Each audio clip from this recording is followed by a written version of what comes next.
આ 11 ton ડક્ટેબલ compressor એનું ફેલતું આવી ગયેલું છે નવું, અને આપણે એને બેસાડવા આવ્યા છીએ. આ રીતનું આખું ટોટલ પેકિંગ આવતું હોય છે 11 ટન.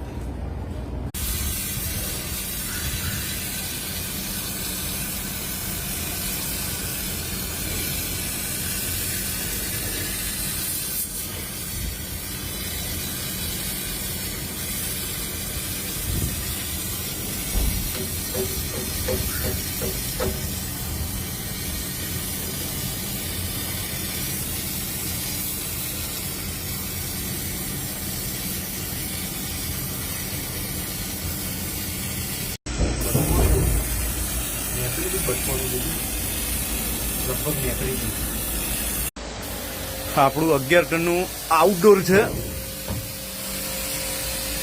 આખો માણસ એમાં આવી જાય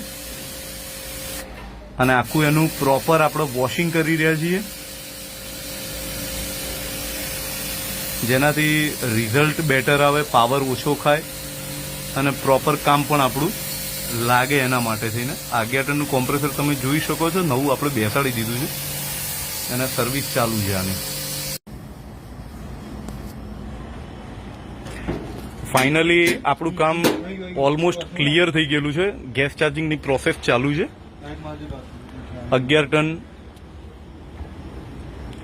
પેકેજ એસી કહેવાય આને, મોટા હોલ માટે હોય છે.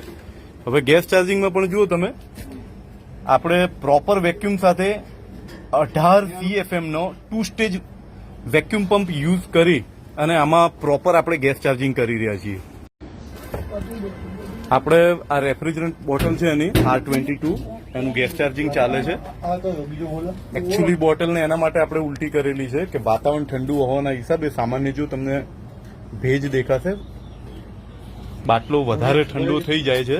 પોતાના મૂળ જગ્યાથી સ્થળાંતર જ્યારે ગેસ કરે છે ત્યારે જે તે જગ્યા, જે તે પાત્ર ઠંડુ થાય છે, તો ગેસ આગળ જતો નથી. એના માટે થઈને આપણે આગળ આને એક્સપાન્ડ કરી રહ્યા છીએ ઊંધું કરીને.